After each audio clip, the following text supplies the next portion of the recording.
Estamos contentos de estas pláticas, de estas reuniones, y me da mucho gusto saber y oír y ver algunos de los comentarios. Brevemente, siempre empiezo dando un pequeñísimo resumen de lo que vimos anteriormente, ¿sí? Entonces, la primera vez dimos las definiciones de decisión, de decidir, del latín de sitio, que quiere decir zanjar, resolver, ver cómo podemos lograr algo, y generalmente la decisión nos lleva a actuar, a hacer cosas que nos permiten superarnos y seguir. Pero el problema no es la decisión, el problema es que todos nosotros como que no sabemos decidir, como somos indecisas. Y indesitio quiere decir precisamente no poder decidir, estar ambiguas en algo, no poderlo resolver. Y esta es precisamente la razón por la que hemos estado trabajando el tema, ¿por qué me cuesta tanto trabajo decidir?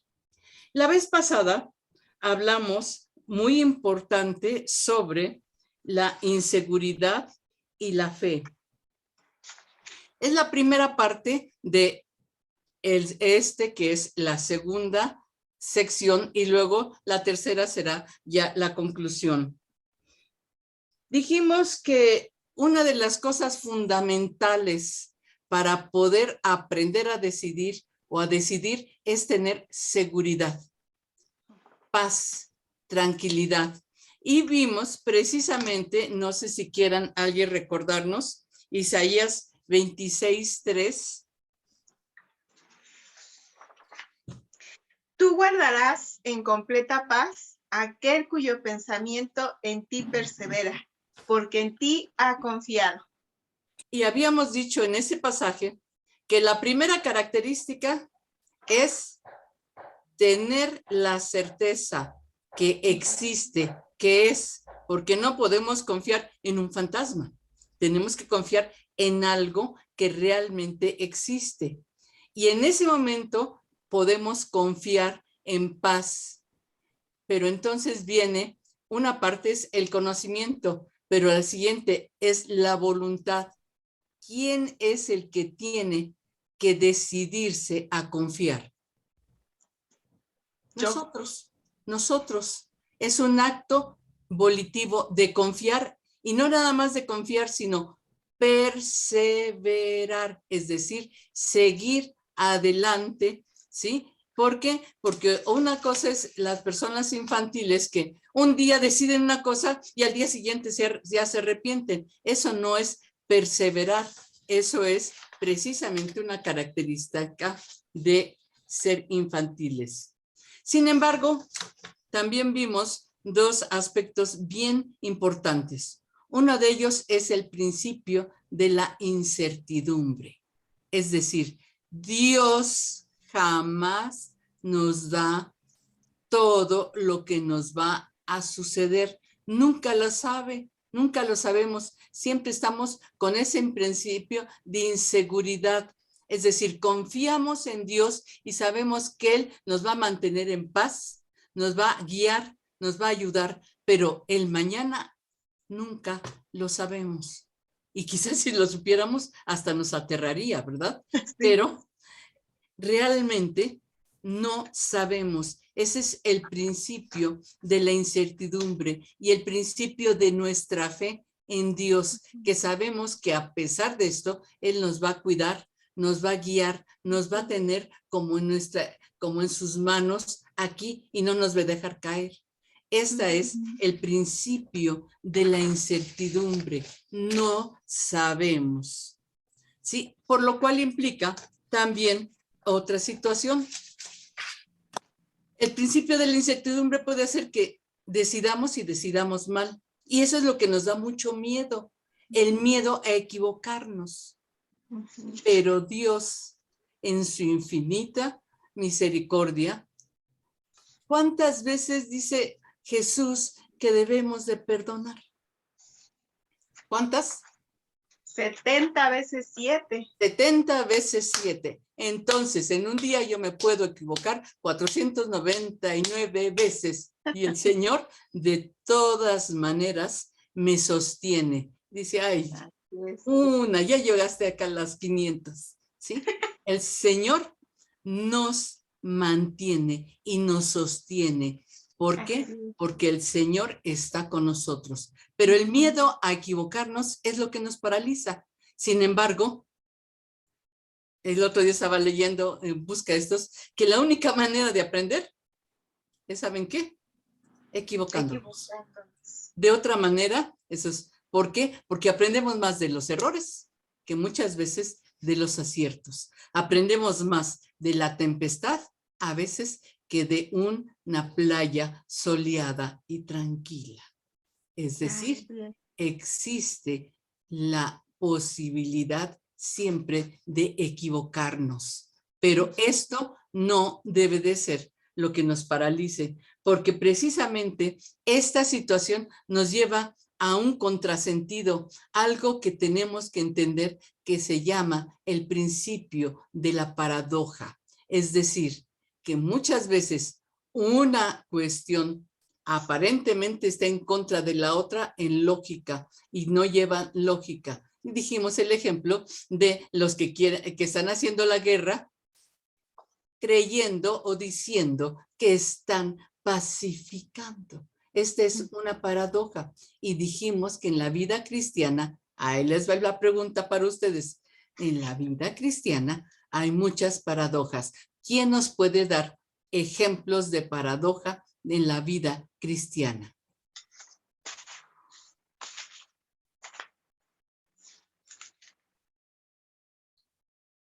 ¿Alguna que se acuerden o que hayan vivido?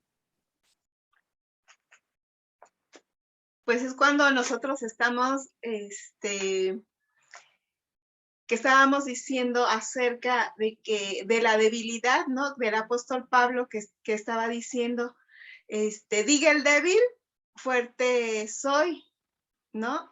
Entonces, esa sería una paradoja, ¿no? Que aún nos encontramos débiles, pero al mismo tiempo estamos diciendo que somos fuertes. Así es. Otra. Habíamos dicho otra, que nosotros, si nos sometemos al Señor Jesucristo, en ese sometimiento logramos conocer y ser libres. Ajá. Sí, es decir, conoceréis la verdad y la verdad os hará libres. Entonces, es una paradoja. ¿Por qué? Porque para conocer a la verdad tengo que someterme a la verdad que es Cristo. Y en el momento que me someto a Él, en ese momento logro una mayor libertad al respecto. Por eso también dicen que el que muere en la carne vive en el espíritu. El que hace morir la carne logra mejor vivir en el espíritu. Y entonces hablamos de que en la vida cristiana hay muchas paradojas y aparentes contradicciones. Por eso que luego dicen, ay, la Biblia tiene muchas contradicciones. No, señor. Lo que pasa es que muchas son paradojas. Por lo tanto, hay que entenderlas así. Y entonces entramos precisamente a la clase pasada, en la cual hablamos precisamente, en este repaso, hablamos de dos cosas. Una de ellas es que la paradoja de la obediencia es la que nos permite poder aprender a decidir. Y también dijimos que el Señor nos da precisamente esa capacidad de decidir, ¿sí? De poder nosotros decidir. Desgraciadamente, decidir hacia lo malo o hacia lo bueno. Porque Dios no nos tiene como títeres, ¿sí? Que, ay, hagan esto. No, Dios nos da libre albedrío. Ahora, el pecado ha hecho que muchas veces la tendencia del libre albedrío nos lleve hacia el mal, hacia las guerras, hacia la destrucción, hacia el odio, hacia el racismo. Dios no lo hace. Es el hombre el que en su libre albedrío lo hace, como vimos la vez pasada. ¿Cuántas veces el pueblo de Israel se equivocó? Se fue tras los ídolos, se fue tras cosas, y el Señor le había dado las reglas perfectas para el bien vivir. Sin embargo, nosotros tenemos ese libre albedrío. Y por lo tanto, el aprender a decidir sabiamente implica que el Señor nos ha dado esa posibilidad, esa gran don de saber y aprender a decidir. De otra manera, pues seríamos simplemente unos títeres o unos robots, y no lo somos, somos seres humanos. Y entonces nos fuimos a una parte bien bonita en la cual hablamos precisamente de la obediencia, y hablamos de que como Jesucristo se sube a una barca, sigue predicando, y luego le dice a Simón Pedro, alérgate un poquito, y lanza la red. Lanza la red. Y Pedro dice, no, señor, toda la noche estuve allí, soy todo desvelado. Y no, ¿qué hizo Pedro? ¿Qué hizo Simón? Lo hizo. Lo hizo. Actuó, lo hizo. Sí, esto implica algo muy importante que tenemos que entender. Él echó la red, es decir, obedeció la palabra del Señor. Y al momento de obedecer la palabra del Señor, pues la regresó vacía la red, ¿verdad? Nada. ¿Cómo regresó la red? Rebosante. Rebosante, llena. Sí, esto quiere decir que el obedecer nos da como resultado, nos da precisamente como resultado, ¿sí? Inmediatos o mediatos resultados a nuestra vida. Entonces, el obedecer, que es una paradoja, la obediencia en el Señor, en sus lineamientos, nos conlleva a aprender a decidir.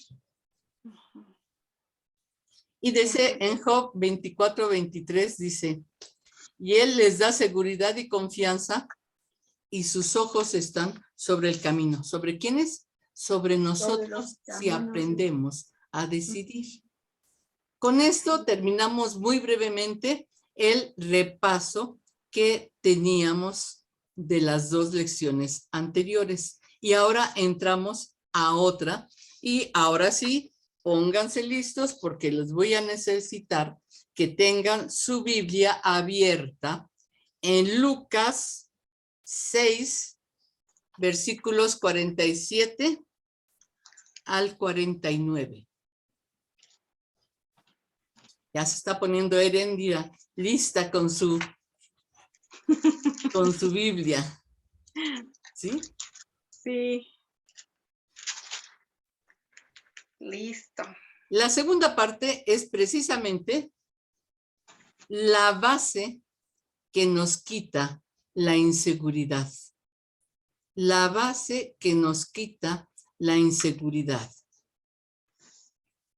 ¿Quién nos quiere leer el versículo 47?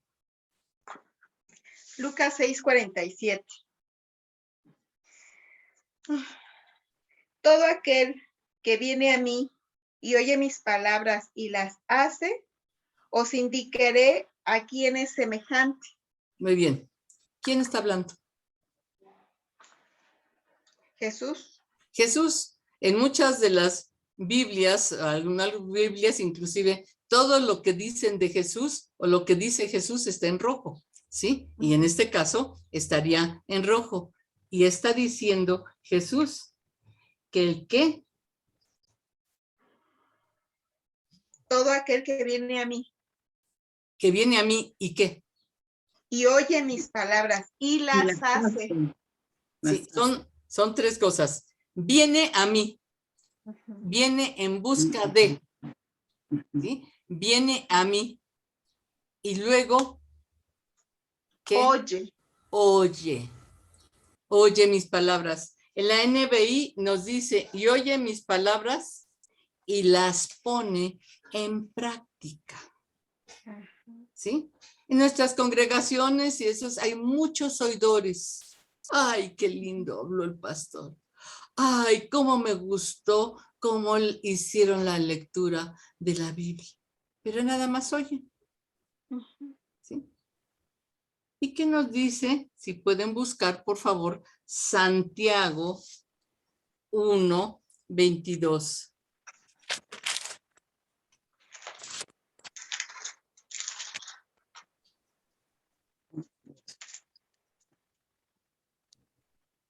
¿Lo leo? ¿Sí? Dice, pero sed hacedores de la palabra y no tan solamente oidores, engañándoos a vosotros mismos. Muy bien. Sed, ¿qué? Hacedores. Hacedores. Hacer. Como dice en la NBI, ponerlo en práctica. Y no nada más de aquí, porque hay gente que le entra por aquí y pues le sale por acá. ¿Sí?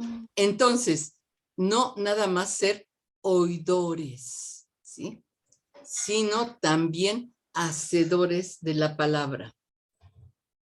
Entonces, aquí Jesús en el 47 nos dice que tenemos que acercarnos, tenemos que oír, pero tenemos que hacer. De otra manera, no sirve. Hay mucha gente que ha oído de la palabra, pero no le ha llegado al corazón y menos hacia la acción correspondiente. Ahora sí, vámonos a la parábola, es decir, a la enseñanza que tiene Jesucristo al respecto. ¿Quién nos lee? El 48.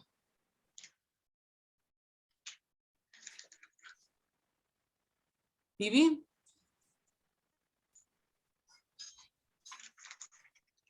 Tu micrófono, Vivi. Perdón, yo lo tenía cerrado. Perdón. Semejante es al hombre que al edificar una casa, cavó y ahondó y puso el fundamento sobre la roca. Y cuando vino una inundación, el río dio con ímpetu contra aquella casa, pero no la pudo mover porque estaba fundada sobre la roca. Amén. Amén. Entonces viene la historia de dos personajes. El primero de ellos, ¿sí? Es un hombre que decide o quiere construir una casa. ¿Sí? Quiere construir una casa. Yo tengo, uno de mis hijos es ingeniero y entonces me enseñó dos cosas en la vida al respecto. En primer lugar, yo siempre veía así plano. Así veía. Esos quizás veía el piso. Pero él me enseñó a ver hacia arriba y ver los edificios. Mira mira esta catedral, mira esto que es gótico, mira que esto que es, una gran edificación. Pero también me enseñó una materia que llevan ellos en la carrera que se llama dinámica de suelos. Es decir, hay que buscar el suelo y ver si el suelo resiste. Amén. Nuestra Ciudad de México, si ustedes rascan y rascan y rascan y rascan, sobre todo en el centro, no van a encontrar roca, van a encontrar puro lodo, pura agua. Por eso es que tienen que poner unos grandes cimientos, y estarlo piloteando hasta llegar a la roca. Y a veces son 15 o 20 metros de profundidad para poderlo hacer.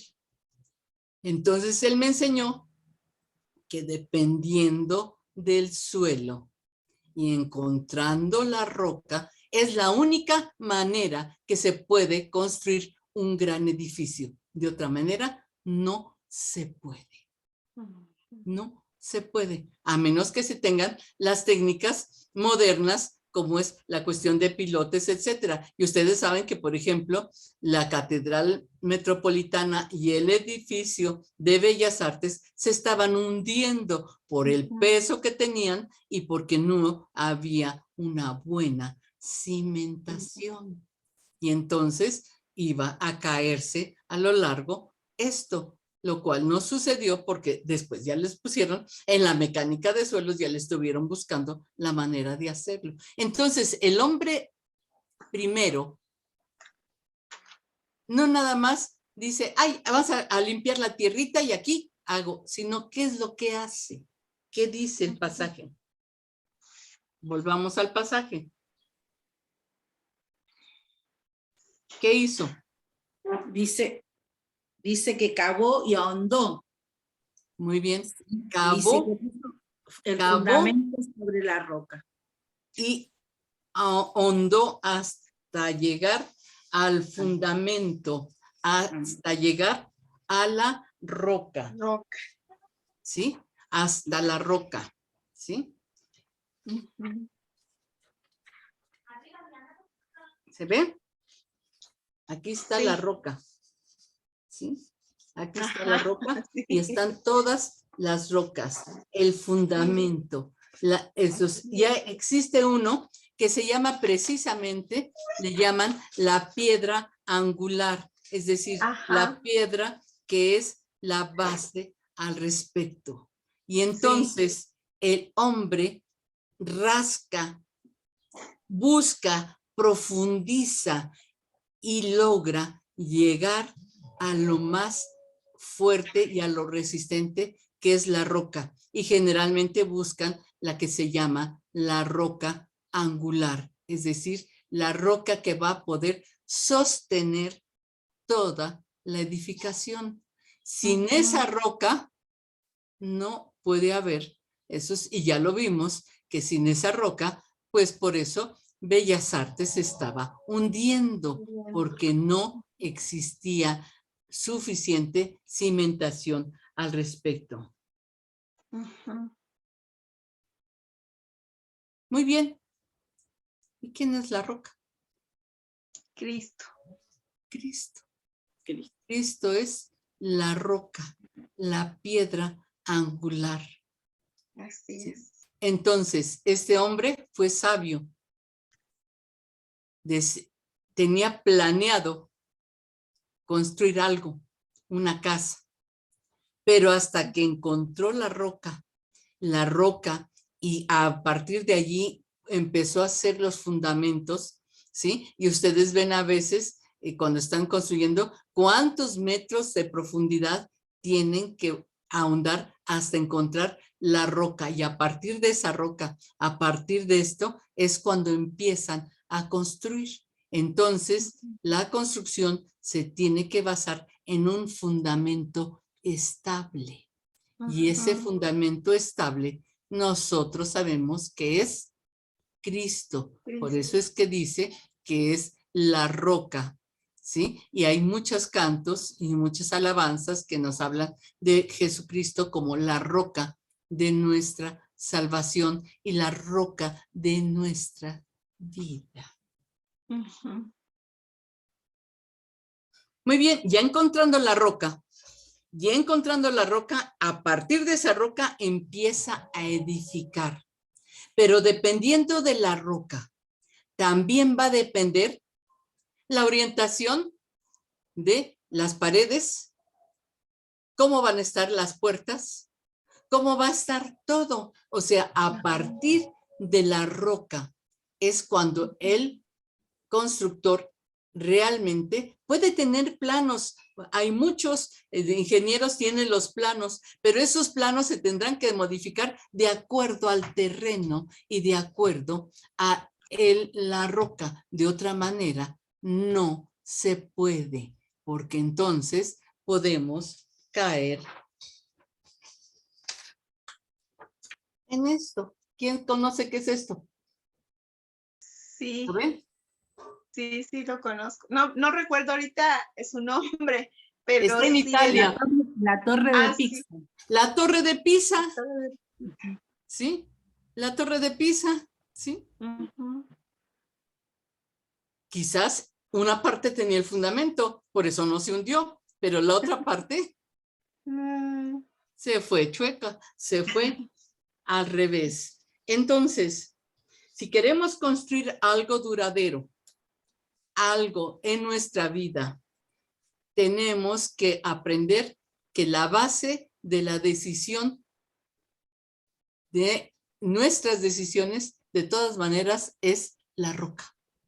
así es. Porque a partir de esa roca es que tendremos la capacidad de decidir. Entonces ya el constructor dijo, ya hice las paredes, ahora voy a poner hacia acá esto, aquí voy a poner la cocina, aquí voy a poner todo. Y entonces lo hizo en base a la roca, como son esos, pero de allí siguió actuando y decidiendo. No se quedó nada más en planos o no se quedó nada más con los puros cimientos, sino siguió adelante. Y nos dice el pasaje que como construyó bien, firme, ¿qué pasó? Se hizo como en la Torre de Pisa. No, porque vino la tormenta y todo y no la movió. Vino la tormenta, vino los vientos, vino el huracán y no la movió. Por lo No la tanto, pudo mover. no la pudo mover. No la Que pudo son mover. nuestras pruebas. Son nuestras Ujú. pruebas, nuestras situaciones ante la vida y seguimos firmes en Cristo. Ante las situaciones, seguimos firmes en Cristo y ante las decisiones bien tomadas en Cristo, esos seguiremos firmes. Eso no quiere decir que a lo mejor, pues, no le gustó a la esposa dónde estaba la ventana y él se la cambió. Entonces, a veces las decisiones, aunque sean en función de la roca, pueden tener variaciones al respecto. Sí. Ahora, ¿qué es lo que sigue? ¿Quién nos lee? Al hombre necio. El 49. Mas el que oyó y no hizo, semejante es al hombre que edificó su casa sobre tierra sin fundamento, contra la cual el río dio con ímpetu y luego cayó y fue grande la ruina de aquella casa. Muy bien. Ahora, fíjense, uno oyó, se acercó, oyó y actuó. El otro se acercó, ay, sí, pues que está bonito lo que está diciendo. Lo oyó, ¿pero qué? Pero no lo hizo. No lo hizo.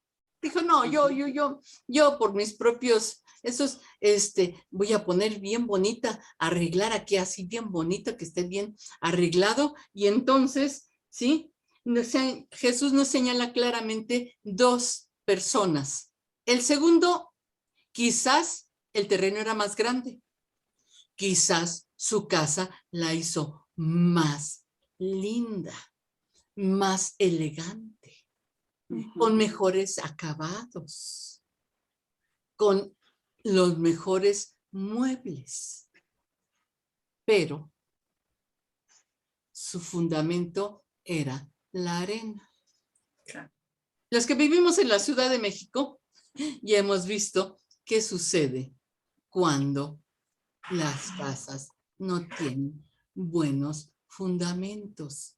Y desgraciadamente lo hemos visto cómo caen edificios y casas al respecto, porque viene la lluvia, vienen los temblores, vienen las tormentas, y cuando decidimos mal, vienen los problemas, vienen las tormentas, viene la enfermedad, y al no haber decidido bien, ¿qué dice que pasó?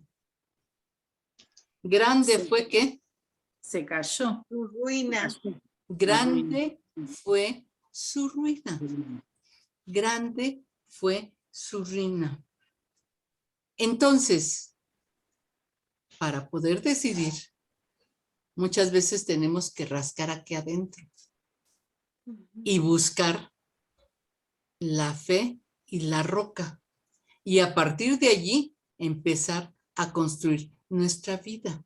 Porque el constructor buscó la roca, hizo, pero también tomó decisiones posteriores a la roca. Cómo modificar, dónde poner las ventanas, dónde poner las puertas, qué tipo de techo, etcétera, etcétera. Pero la decisión fundamental es la que nos permite muchas veces tener decisiones subsecuentes que nos van dando sabiduría. Por lo tanto, tenemos que aprender que la roca es lo importante. Muy bien, buscan por favor 1 Corintios 10:4. Dice, y todos bebieron la misma bebida espiritual, porque bebían de la roca espiritual que los seguía, y la roca era Cristo. Muy bien. Fíjense ustedes, ¿quién es? ¿Quién nos dice en Corintios quién es la roca? Cristo. Sí. En el NBI también me gustó mucho, dice, y tomaron la misma bebida espiritual que los acompañaba, y la roca era Cristo. Entonces, cuando decidimos por la roca, el acompañamiento en nuestras decisiones, ¿quién es? Jesús. El mismo Cristo. Sí, el mismo Cristo. Allí viene el comercial. La próxima semana tengan lápiz y papel porque vamos a dar algunas enseñanzas claves y prácticas, porque todos dirán, ay, está muy bonito lo que dice la hermana. Ay, sí, pero yo tengo tormentas, tengo inseguridades, etcétera. Pero resulta que no sé cómo andamos de tiempo, pero ya estoy por terminar al respecto. Pero entonces dirán, ay, pura teoría, puro bla, bla, bla. Ay, me dieron unas preciosas definiciones. Les di unos buenos bibliazos con buenos textos bíblicos. Pero ¿dónde está la reflexión? ¿Dónde está lo práctico? Y hemos aprendido algunas cosas prácticas. ¿Quién nos dice algo que han aprendido con respecto a la indecisión y la decisión? ¿Quién nos da una idea práctica? Ya algunos escribieron inclusive, ya lo vi, ¿sí? Una idea práctica, algo que hayan aprendido. Que cada vez que tomamos una decisión en nuestra vida, tenemos que poner a Cristo adelante. En cualquier situación de nuestra vida, Él tiene que ser nuestra compañía, ¿no? Él debe de estar en nuestra compañía. Muy bien. Ser indeciso es un grave pecado.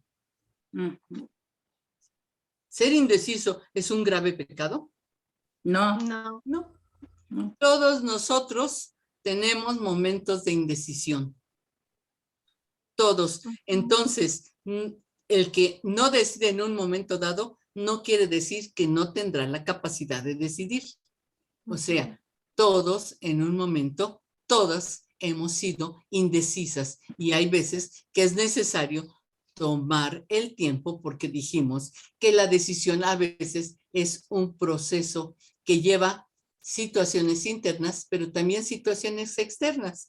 Es decir, la situación externa, si yo voy a construir en un terreno lodoso, tengo que buscar la asesoría de un ingeniero y buscar llegar al cimiento adecuado.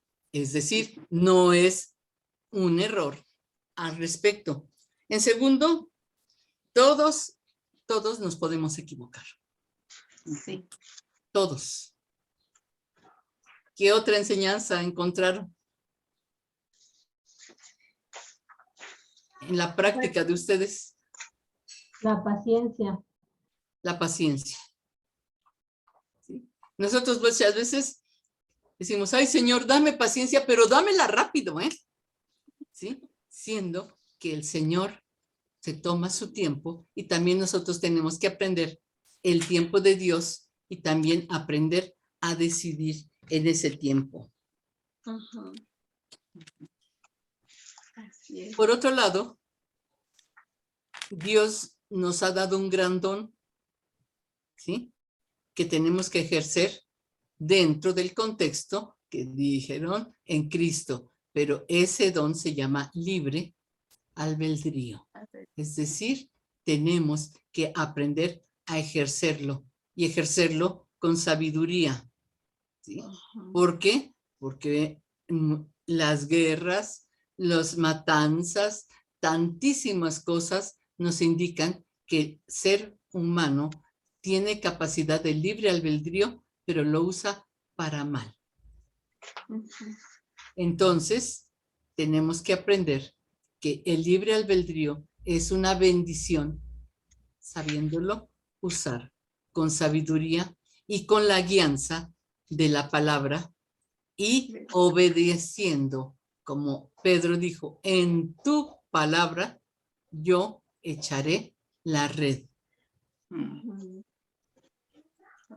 Y recordar que decidir implica siempre una situación de equivocarnos. Eso no lo podemos quitar. Y que el decidir implica responsabilidad, responsabilidad de nuestros actos, sean buenos o sean malos.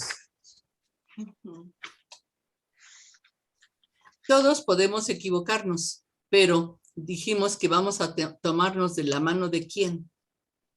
De Cristo. De Cristo, aún en decisiones pequeñas. Lo podemos hacer, pero en las decisiones grandes de nuestra vida, con más razón. Con más. Ahora, entonces, el cimiento de nuestro diario vivir debe de ser la roca. Y la roca es Cristo. Con esto terminamos. Ahora sí, creo que estuve en tiempo, pero recuerden, cuidado, cuidado, cuidado con la torre de Pisa. Todos podemos poner la mitad en la roca y la mitad en suelo blando. Por lo tanto, tenemos que ser sabias en nuestras decisiones. Tarea. Ahora sí, hay tarea.